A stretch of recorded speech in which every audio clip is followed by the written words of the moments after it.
Bienvenidos a nuestro quinto episodio.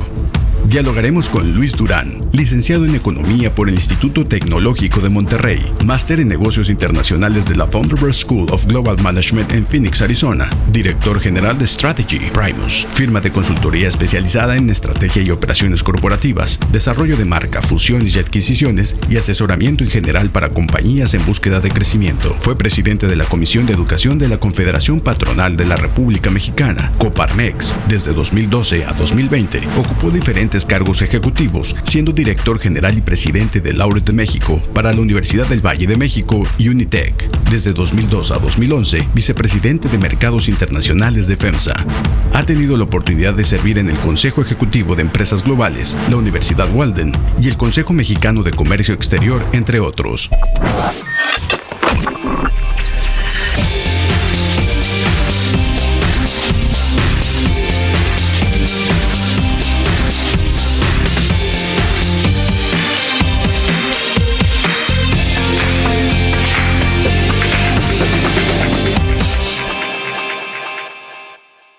Gracias por estar con nosotros en Diálogos con la Comunidad. Estamos en el episodio 5 y hoy tenemos un invitado muy especial, al cual además yo aprecio mucho.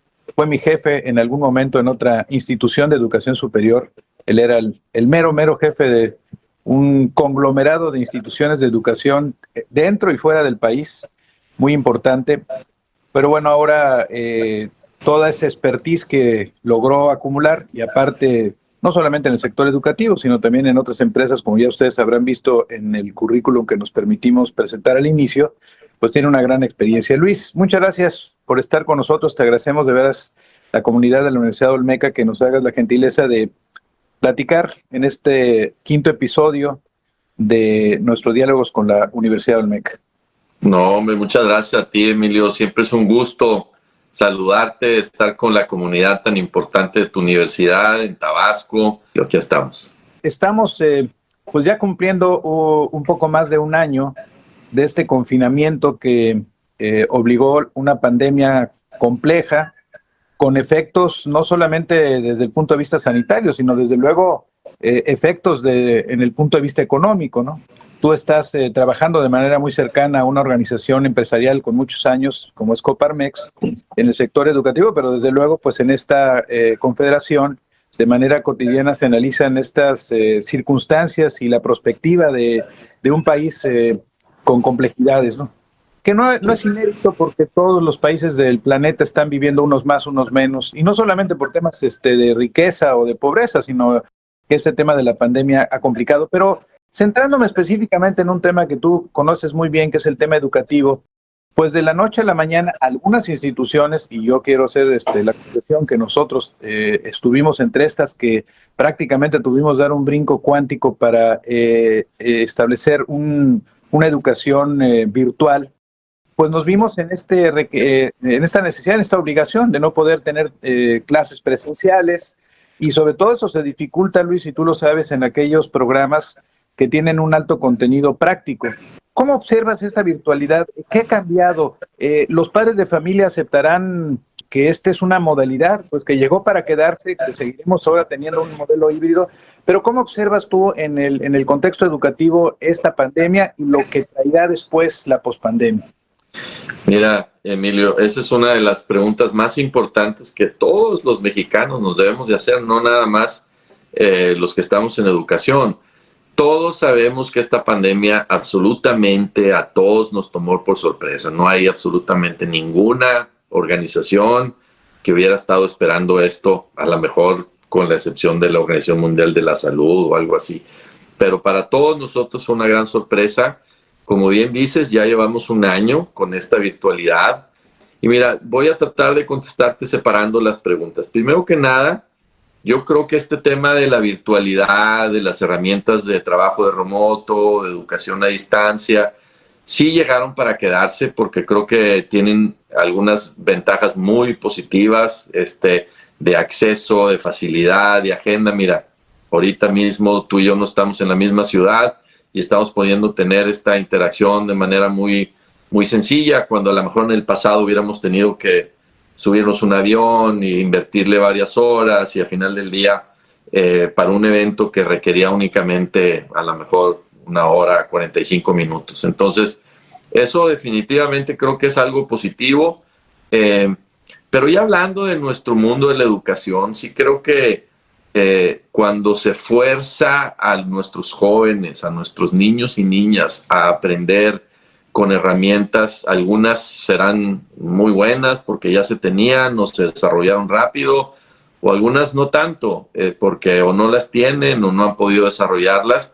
La verdad es que es una preocupación que todos tenemos, los padres de familia en primer lugar. Yo también, siendo padre de familia, yo veo a mi hija que está en la universidad, cómo batalla y cómo sufre ante la falta de ese contacto personal, de la enseñanza. Muchas veces el aprendizaje de nuestros jóvenes no es nada más en el salón de clases, es con sus compañeros, lo que ven, lo que pueden hacer. Todos sabemos que en la educación la experiencia estudiantil es indispensable, no nada más la calidad académica, que razonablemente con ciertas herramientas se puede tratar de mantener, aunque todos sabemos que en este periodo de tiempo que llevamos de pandemia, todos nuestros estudiantes se han atrasado. A lo mejor unos se han atrasado poco y otros se habrán atrasado mucho. Entonces, yo creo que sí, nosotros como, digamos, expertos en educación o profesionales en educación, nos tenemos que preguntar cómo vamos a resarcir precisamente todo esto que ya ocurrió, todas esas necesidades que van a tener nuestros niñas y niños y jóvenes mexicanos que les faltó aprender bien en esta etapa. Y todos nos debemos de preguntar, en México, es probablemente el reto más importante que hemos tenido en la historia de la educación en México. ¿Cómo vamos a suplir lo que nos faltó aprender a todos en esta pandemia? Eso es una conversación muy importante que todos debemos de tener y que todos debemos de participar, porque no va a ser una solución fácil ni menor.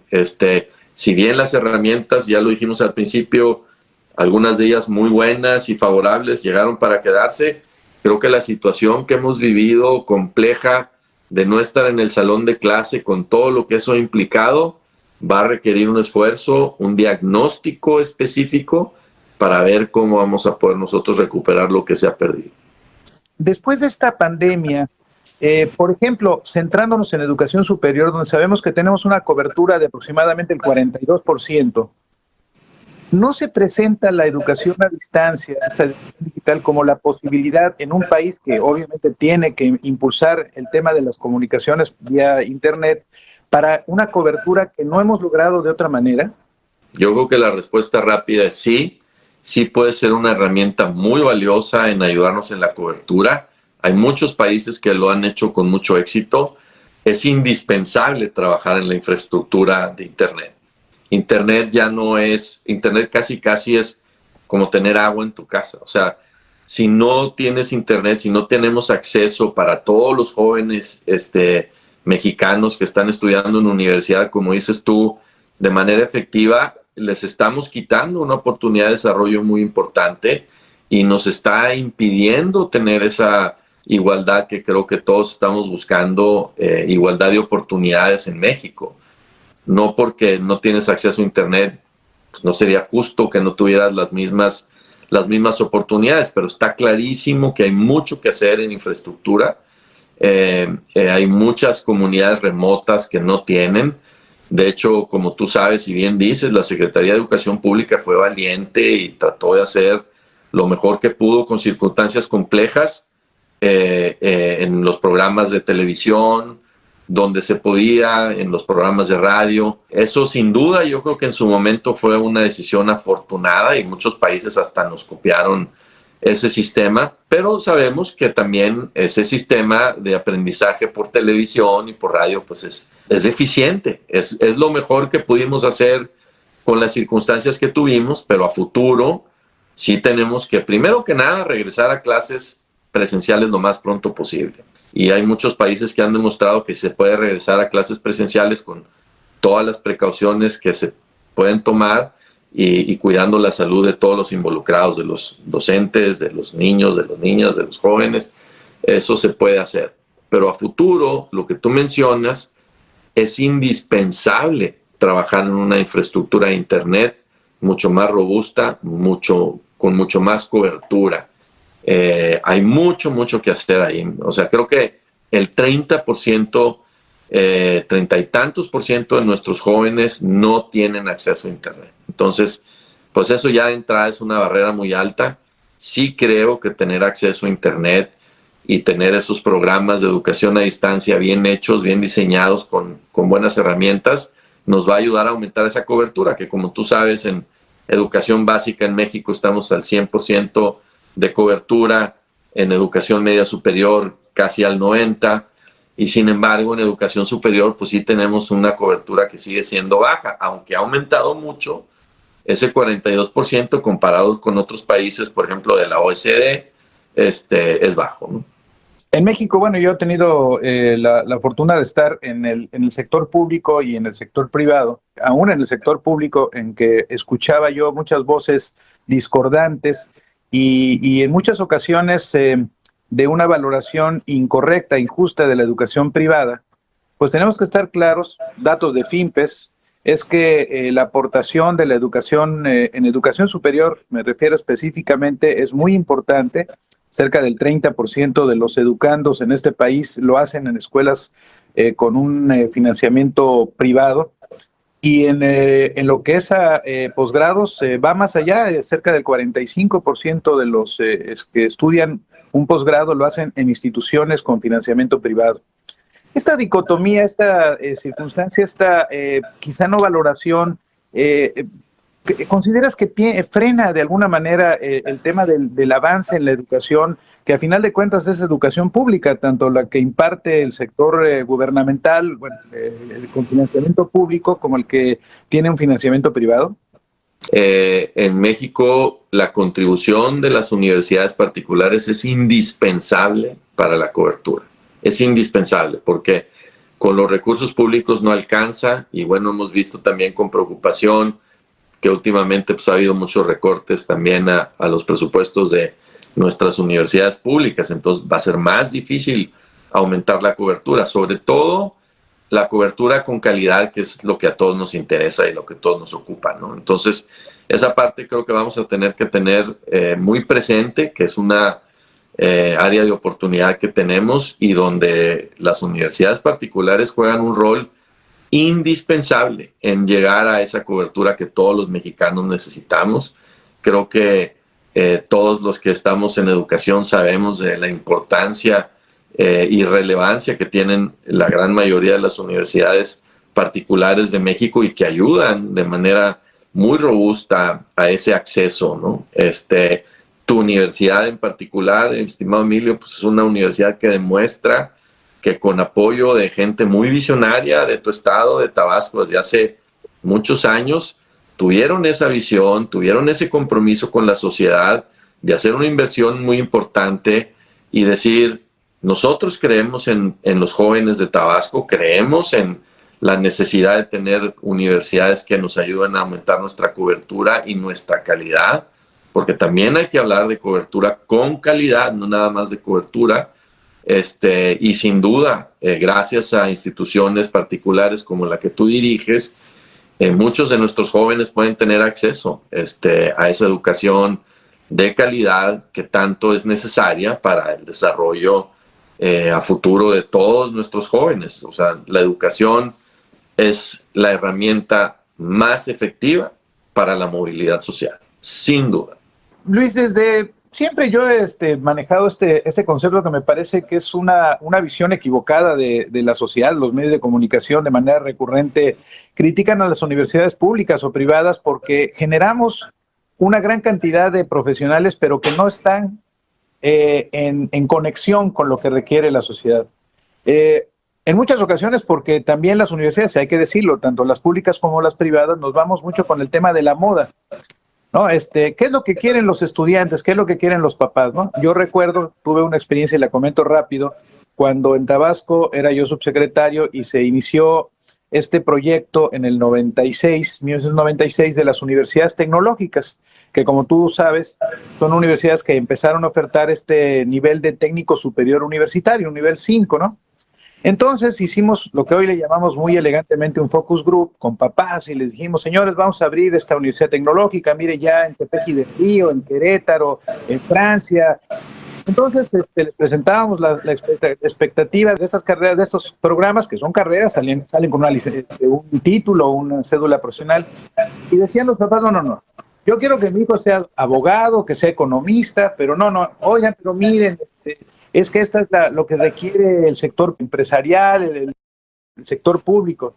Bueno, el tiempo dio la razón porque esa universidad, que hoy ya tiene más de 20 años de existencia, ha demostrado que además ahora ya da nivel 6, que la empleabilidad incluso fue más alta que la que otras instituciones.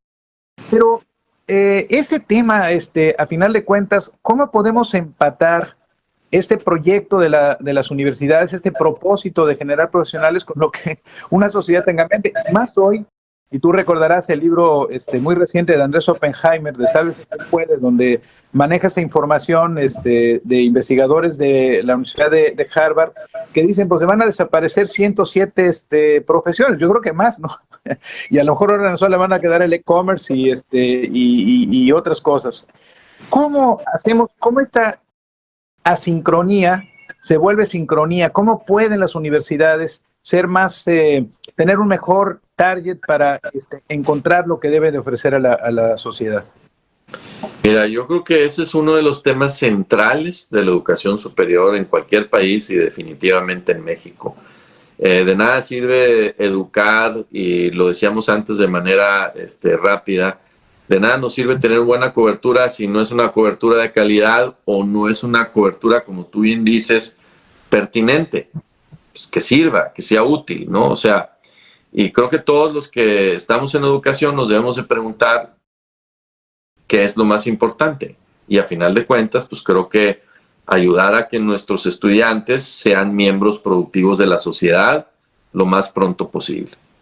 Creo que lo que eso signifique, que sean empleados, que sean empresarios, que sean lo que quieran ser, pero que sean miembros productivos de la sociedad. Y yo creo que sí sería muy bueno construir un sistema que midiera eso, que midiera empleabilidad, que midiera, hay muchos países donde miden, por ejemplo, los sueldos que ganan los egresados de cada una universidad, también para ver, pues, si es una universidad particular que nos está costando, si es una buena inversión y hay un buen retorno en esa inversión. Entonces, yo creo que de las preguntas más importantes, Emilio, es esta que haces tú.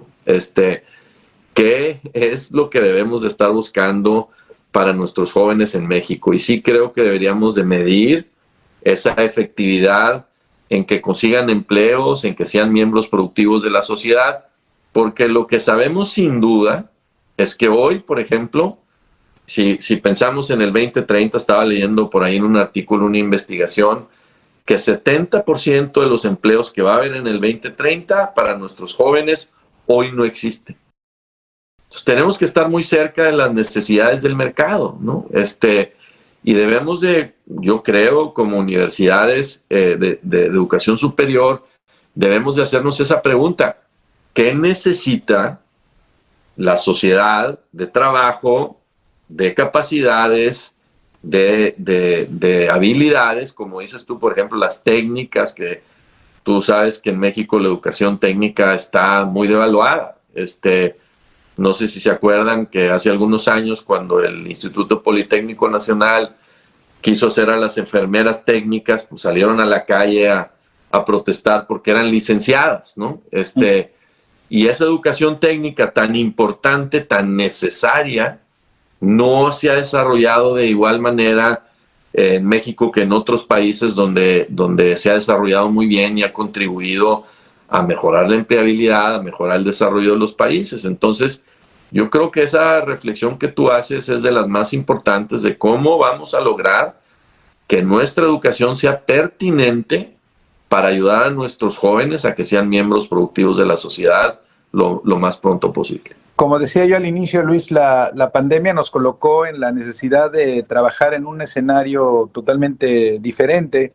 Algunas instituciones, hay que reconocerlo, de mucho tiempo atrás, el Tecnológico de Monterrey, la Universidad del Valle, otras han avanzado en este aspecto de la educación a distancia, ¿no? Incluso hay una universidad abierta y a distancia de la propia Secretaría de Educación Pública, por cierto, muy bien conformada, que tiene un previo en educación media superior. Sí. Pero algunos piensan que este tránsito es muy sencillo, es simplemente pues, tener una plataforma, decirle al maestro que no va a ir al salón de clases, sino que se va a conectar a esa plataforma y que le va a dar clases a los alumnos. ¿Así de sencillo es el tema de educación virtual a distancia, Luis? Por supuesto que no. Y lo que tenemos que hacer es estas herramientas nuevas que estamos empezando a aprender a usar de mejor manera, usarlas de manera diferente. Mira, tú y yo lo hemos platicado a través de los años que tenemos de conocernos. Nuestro sistema de educación debe evolucionar a un sistema de aprendizaje, no de enseñanza. Y ese sistema de aprendizaje puede funcionar muy bien con las nuevas herramientas que se están desarrollando, porque sabemos que todas las personas pues, son individuales, tienen necesidades y utilizando herramientas únicamente como para dar lo mismo que doy en el salón de clases y peor porque no es presencial, pues no es útil ni nos va a ayudar a que tengan mejores aprendizajes nuestros estudiantes. Y si antes, precisamente con ese método de enseñanza diferente a ese método de aprendizaje al que nos tenemos que mover, pues se agudiza muchísimo cuando las herramientas no se usan bien, porque como tú sabes, en un salón de clases, los que hemos dado clase, te quedas con el común denominador más bajo. O sea, llevas a tu salón de clase al nivel pues, más bajo de tu segmento en ese salón. Y teniendo un enfoque al aprendizaje con herramientas modernas de aprendizaje que pueden ser a distancia, puedes hacer programas específicos para cada estudiante, seguimientos a temas de aprendizaje que pueden tener deficiencias diferentes a los que sus compañeros, y eso ya te mueve a un mundo, digamos, más avanzado, más preparado para que nuestros estudiantes aprendan mejor. Yo creo que esa debe ser la reflexión más importante, Emilio. ¿Nuestros estudiantes aprenden mejor o aprenden peor con las herramientas que estamos usando? Y pensando también ya regresar a la normalidad, porque va a haber muchas herramientas híbridas. Y creo que nos tenemos que preguntar cómo podemos usar esta nueva manera de enseñar para que nuestros estudiantes aprendan mejor. Comentábamos, y yo me recuerdo que te señalaba, bueno, nosotros tenemos pues dentro de la universidad dos áreas que en su momento fueron muy significativas en la Universidad Olmeca, que llegó a tener casi 1,000 estudiantes del área de Ciencias de la Tierra, y después, bueno, pues dimos un brinco muy importante a tema de Ciencias de la Salud. Ciencias de la Salud es materia, me imagino, de una tesis de doctorado que sería muy profunda, porque uno se pregunta, en este entorno, y yo he visto otros, pero en de una pandemia donde lamentablemente muchos trabajadores del sector salud han fallecido, se han enfermado, han vivido circunstancias complejas, y lo paradójico es, en enero pasado hicimos un examen de ingreso a un semestre nuevo, primavera, con un programa específico de la universidad, aunque nosotros tenemos un programa de la UNAM, igual de enfermería, estamos incorporados. Y yo me quedo sorprendido porque muchos quieren entrar a estudiar medicina. Muchos quieren ser médicos, aún en un entorno tan complejo. ¿A qué se debe eso? Y bueno, ¿cuál es la ventaja de una universidad, no es el caso de la nuestra, que tenga un área de ciencias de la salud? Mira, yo te diría, el futuro corre, y lo hemos visto en esta pandemia probablemente de una manera que ni nos imaginábamos. El futuro del mundo corre por estudiar y entender mejor la salud. Las universidades que tengan programas de salud están mucho mejor preparadas para enfrentar las necesidades de los países, de las comunidades, que las que no lo tienen. Porque todos sabemos que hay toda una necesidad en un país como México de mejorar nuestra salud, de mejorar el acceso a servicios de salud de calidad. Sin duda, si algo nos ha dejado claro esta pandemia es que el cuidado de la salud de los seres humanos es algo que requiere muchísima más atención de la que nos imaginábamos. Y ya nos imaginábamos que requería mucha atención. Entonces yo creo que las universidades como la tuya, que bien diriges, que tienen programas de salud, que preparan a los estudiantes para ese futuro, son muy atractivas. Por eso la gente las busca, por eso la gente quiere aprender, quiere participar, porque hay una necesidad. Recordémonos que en el sentido más básico del ser humano, las necesidades pues se van juntando con las actividades, ¿no? De los seres humanos, y yo creo que el tema de la salud es uno de ellos donde claramente hay mucho interés porque hay una necesidad, porque hay una manera efectiva de ganarte la vida en el campo de la salud, porque estás llenando una necesidad, no estás inventando algo que no existe. Tú lo decías hace rato, algunas universidades quieren ser a lo mejor muy creativas y hacen programas que suenan muy interesantes, pero que no, si no tienen empleabilidad, ¿de qué sirve, no? Y yo creo que en el tema de la salud es muy importante y muy notorio como cada vez va a ser más necesario, ¿no? Luis, esta nueva normalidad que estamos viviendo, y espero que pronto ya con la vacuna la vivamos, no sé si esto haya tenido un cambio significativo en nuestra forma de ver las cosas. Yo esperaría, ¿no? Al inicio me invitaron a escribir un artículo sobre la nueva normalidad. Lo que yo esperaba es, pues esperaba una sociedad más solidaria, una sociedad más comprometida, que entendiera que había que trabajar en conjunto. Y ahora que veo que, bueno, los países están acumulando las vacunas y que no, estas son mías y no te las presto, creo que no hemos avanzado mucho en ese sentido, ¿no?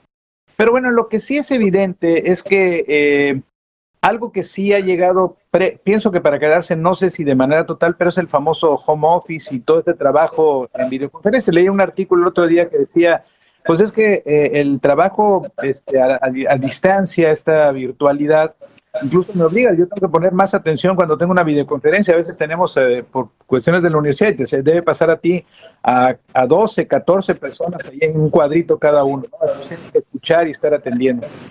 Este tema lo quiero llevar a algo que tú me haces la gentileza de compartir tus artículos, y me parece que hay una triada muy interesante en los tres últimos que nos has compartido, que yo les comparto a su vez, valga la redundancia, a mis compañeros en la universidad. ¿Y qué es este tema, esta triada de el mito de la eficacia, la confianza y el nuevo líder? Yo quisiera que me dijeras, en este contexto, ¿qué significa la confianza? Porque siempre hablamos, bueno, tengo confianza en fulanito, pero va más allá de un tema filosófico, Luis. ¿Qué es la confianza y sobre todo en un entorno tan nuevo, tan diferente y tan complejo como estamos viviendo? La confianza es la característica más importante que deben de tener las organizaciones para tener éxito. Si no hay confianza, no puedes hacer nada. Si el líder no da confianza, si los compañeros de trabajo no tienen confianza, no vas a poder construir nada extraordinario, porque te va a limitar precisamente esa falta de tranquilidad. Cuando la gente no tiene confianza, no tiene tranquilidad, y eso los lleva a no ser productivos. Y esto que hablas tú de la nueva manera de trabajar, creo que podemos decir todos, la nueva manera de trabajar va a seguir en todos los trabajos. Pero todas estas cosas de las que hablamos, que la confianza, el líder, el enfoque falso a la eficiencia, sin enfoque al crecimiento, todas estas cosas van a seguir siendo relevantes con o sin herramientas de trabajo remoto. Entonces yo sí creo que el futuro que vamos a tener va a tener que tener un liderazgo muy presente, un liderazgo que inspire confianza, y se va a poder utilizar de manera híbrida algunas de estas herramientas. Pero creo que también muchos de nosotros nos estamos dando cuenta que estas herramientas que hemos usado no son infalibles, ni tampoco es la solución a largo plazo única. Yo creo que eso que hablas tú, Emilio, nos preocupa a todos. Hemos estado demasiado distantes por demasiado tiempo, no nada más hablando de la educación, pero hablando de las oficinas, porque estamos empezando a ver, y este es un tema que de repente podemos desarrollar por ahí en algún ensayo, pero este es un tema importante. Estamos empezando a ver que hay una crisis social, más allá de la crisis económica, más allá de la crisis de trabajo y de empleo. Hay una crisis social porque los jóvenes, todas las personas están necesitando ese contacto humano que debe de existir y que pues en el último año todos nosotros hemos vivido, unos de otra manera, otros de otra, esas circunstancias de convivencia diferentes a la normalidad. Entonces, creo que todos hemos aceptado que las herramientas de trabajo a distancia son buenas, se pueden usar, pero también hemos descubierto a lo mejor, sobre todo en los últimos meses, que no son un sustituto para la interacción humana personal. Y voy a poner un par de ejemplos. Mira, los jóvenes que están empezando a trabajar aprenden de ver a otras personas trabajando. No nada más cuando hay un proyecto, cuando hay una instrucción o cuando tú tienes que darle seguimiento a algún tema. Los jóvenes aprenden viendo a sus compañeros y a sus compañeras, viendo lo que están haciendo, cómo lo están haciendo. Por ahí hay un refrán muy famoso que aprende de los errores de los demás porque no vas a tener tiempo de hacer todos los errores tú. Y entonces esa interacción, esa manera de aprender se ha perdido, evidentemente. Estamos todos en Zoom y Zoom es una muy buena herramienta, o Google Meet o la que ustedes usen, para darle seguimiento a temas puntuales.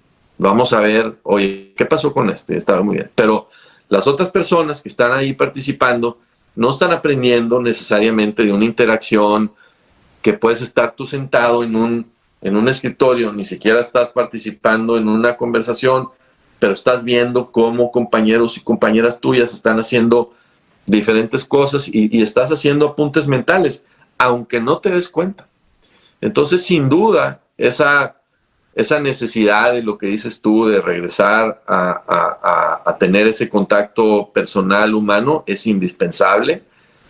Nos vamos a ir dando cuenta también lo que ha creado esta pandemia en todo lo que es el psíquico humano, cómo se ha afectado esa falta de convivencia en tantas personas. Y obviamente sí ha habido cierta convivencia, pero no es una convivencia normal. Entonces, por eso yo creo que lo que tú dices de lo que se necesita como líder, de inspirar confianza, de estar cercano a las personas, de enfocarte a lo que debe ser, pues debe de tomar en cuenta la realidad de cada uno de los equipos en los que trabajamos para tratar de resarcir lo que ha sido este año tan difícil para tantas personas, ¿no? En los últimos años nos hemos dedicado a tratar de interpretar los comportamientos de los jóvenes. Sin lugar a dudas, los jóvenes no fueron los de mi época, que es hace muchas décadas, más cercanos los tuyos, pero evidentemente ha habido cambios. Ahora es la generación X, la Y y la Z, los millennials, como fueron las baby boomers después de la Segunda Guerra Mundial. Pero el tema es que yo les he preguntado esto a todos los participantes de estos diálogos, algo que seguramente tú has escuchado. Zygmunt Bauman, un filósofo polaco que escribió mucho sobre el tema de la sociedad líquida, sobre esta circunstancia que hace tan etéreo lo que pasa en el diario acontecer.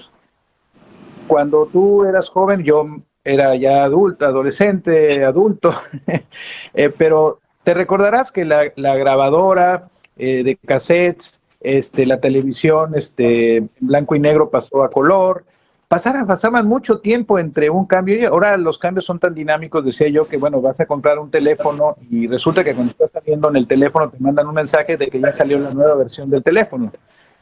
Esta sociedad... Sí.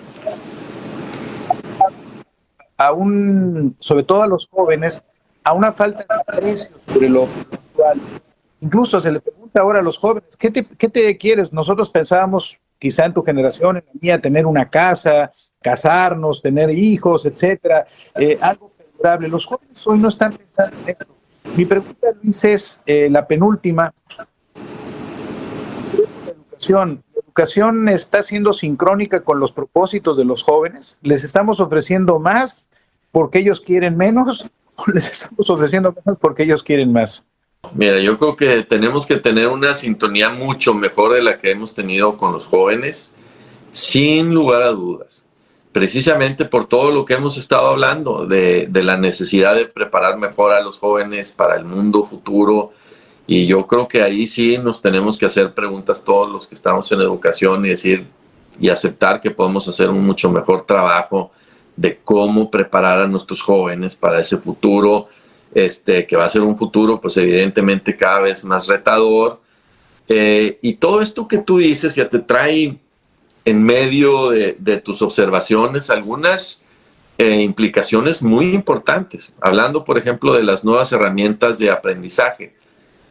Todos nuestros jóvenes, a diferencia de nosotros, como dices tú, Emilio, como aprendí yo, como aprendiste tú, nosotros usábamos muchísimo nuestra imaginación. Estábamos leyendo y en esa lectura nos imaginábamos lo que estábamos leyendo, lo tratábamos de visualizar en muchos lugares o circunstancias que no habíamos experimentado personalmente, pues te las imaginabas. Entonces tu desarrollo de tu imaginación de los adultos de hoy en día es muy diferente a la imaginación de nuestros chavos, de nuestros jóvenes, porque tienen las herramientas visuales a su disposición. O sea, un niño desde que tiene 1 año tiene acceso a una tableta donde quiere ver un tigre y ve un tigre.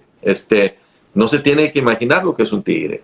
O un joven que quiere ver la obra de Leonardo da Vinci, pues puede ir a ver a la Mona Lisa y en ese momento se mete y visualmente lo ve. O puede ver la pintura de La Última Cena, o puede ver sus obras, mientras que a lo mejor nosotros no los imaginábamos. Entonces, el tema de aprendizaje de nuestros jóvenes al que tú haces referencia no es menor por todas estas implicaciones. Entonces, tenemos que pensar cómo los que estamos en educación utilizamos, evidentemente, de manera positiva las herramientas, pero podemos ayudar a que algunas de las cosas que no están aprendiendo, que no están desarrollando tanto, las desarrollen de otra manera, ¿no? Yo creo que todos nos tenemos que hacer ese tipo de preguntas porque, pues sí, estos avances que son, como dices tú, cada vez más rápidos y cada vez nos sorprenden más, ¿qué implicaciones están teniendo en la manera en que nuestros jóvenes están aprendiendo y se están preparando para el futuro? La Universidad de Olmeca está ahorita realizando, pues en razón de esta circunstancia, un cambio, una reingeniería de sus planes y programas de estudio. No solo porque muchos eran fundamentalmente presenciales, sino porque eran algunos de muy larga duración. Hace unos días en El País se publicó un artículo donde, y tú lo sabes muy bien porque en España tenía este corporativo que tú manejabas, una universidad, la Universidad Europea de Madrid, muy exitosa, por cierto.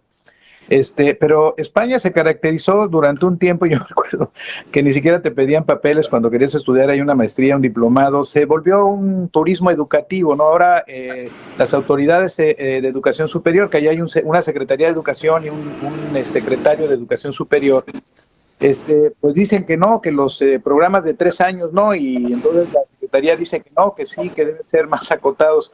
Esa discusión del tamaño de los programas, ¿es lo importante o es el tema de la calidad? Y en el tema de calidad yo te preguntaría finalmente, Luis, es con lo que yo querría cerrar, aunque no quisiera hacerlo esta entrevista, es siempre decimos en las universidades, como dicen los que venden zapatos, los que venden coches, los que venden refrigeradores, el mío es de mejor calidad. Hoy es el tema de la calidad el factor fundamental en el sector educativo, o qué es a lo que tiene que estar asociado ese concepto de calidad que per se la sociedad da por sentado que lo va a obtener del proveedor al que se acerca. Mira, yo creo que lo que dices tú es de las reflexiones más importantes que debemos de tener todos en el mundo de la educación, y me alegra y me da mucho gusto escuchar que es una reflexión que están teniendo ustedes en la Universidad de Olmeca, porque es indispensable preguntarnos, ¿no? Si nuestros jóvenes están aprendiendo lo que deben de aprender, y no importa si son programas de 1 semana o de 3 años o de 4 años, lo que importa es la calidad y que aprendan lo que deben de aprender. Creo que otro de los aprendizajes que hemos tenido en esta pandemia es que el talento que nosotros estamos desarrollando en la educación puede ser un talento sin fronteras.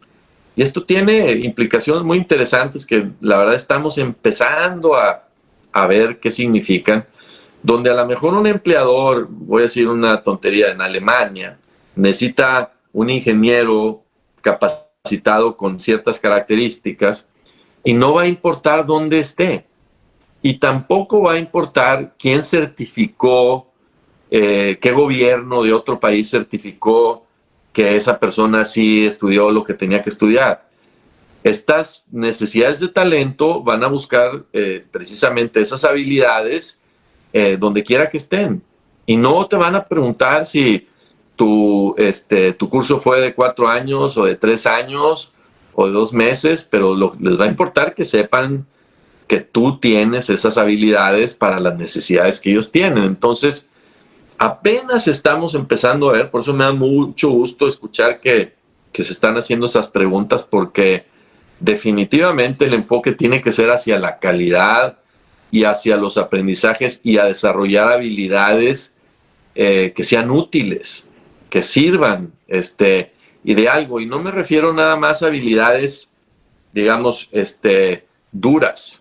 Las famosas habilidades soft, que pueden ser trabajar en equipo, hablar en público, muchas de estas otras, son indispensables. A mí me gusta mucho la reflexión que tiene el fundador de Alibaba, ese gigante del comercio digital en China, donde pues ya ves que hay como mucha controversia alrededor de si la inteligencia artificial va a sustituir al ser humano o no, y cómo eso va a implicar las oportunidades de trabajo para los seres humanos. Y él dice, yo no necesito seres humanos para que sean computadoras. Para eso tengo computadoras, para eso tenemos inteligencia artificial. Yo necesito seres humanos para que sean creativos, para que piensen cosas que a una máquina nunca se le va a ocurrir, que piensen en innovación, ese tema de la imaginación del que estábamos hablando. Entonces creo que definitivamente la respuesta que nos debemos de hacer, o la pregunta que nos debemos hacer, y la respuesta debe de ser encontrar esas habilidades que son útiles. Muchas veces pueden ser programas más cortos que los programas oficiales que hemos perseguido por las últimas décadas, y lo que importa es que nuestros estudiantes, como tú bien dices, Emilio, tengan ese aprendizaje de calidad. Eso es lo más importante para todos los que estamos en educación. No hay nada más importante que lograr que tengan habilidades valiosas y que sean miembros productivos de la sociedad lo más pronto posible. Luis, pues sin lugar a dudas lo que hemos platicado y lo que nos has hecho la gentileza de compartir será muy útil para nuestra comunidad de la Universidad Olmeca, pero también para quienes nos escuchan más allá de ser parte de directamente egresados, etcétera, que creo que lo que nos has platicado pues ayuda a entender hacia dónde va el mundo, el país y el Estado en el tema de la educación. Luis, te agradezco muchísimo que nos hayas hecho la gentileza, el honor de ser parte de este quinto episodio de los diálogos con la comunidad olmeca.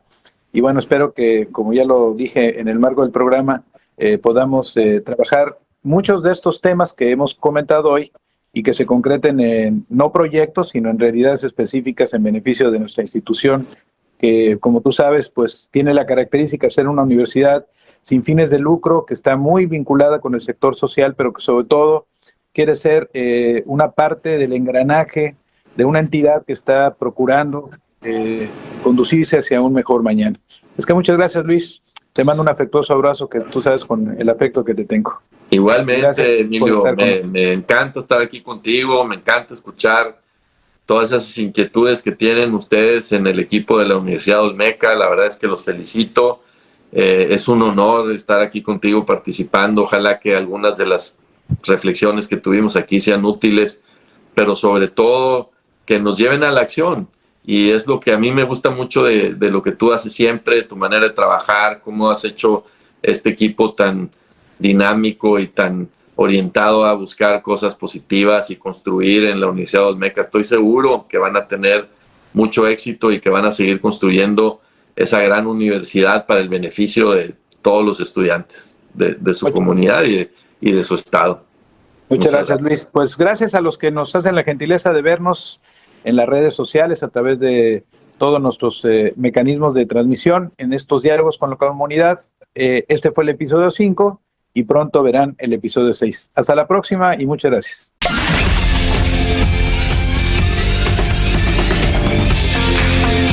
Universidad Olmeca. Raíz de sabiduría.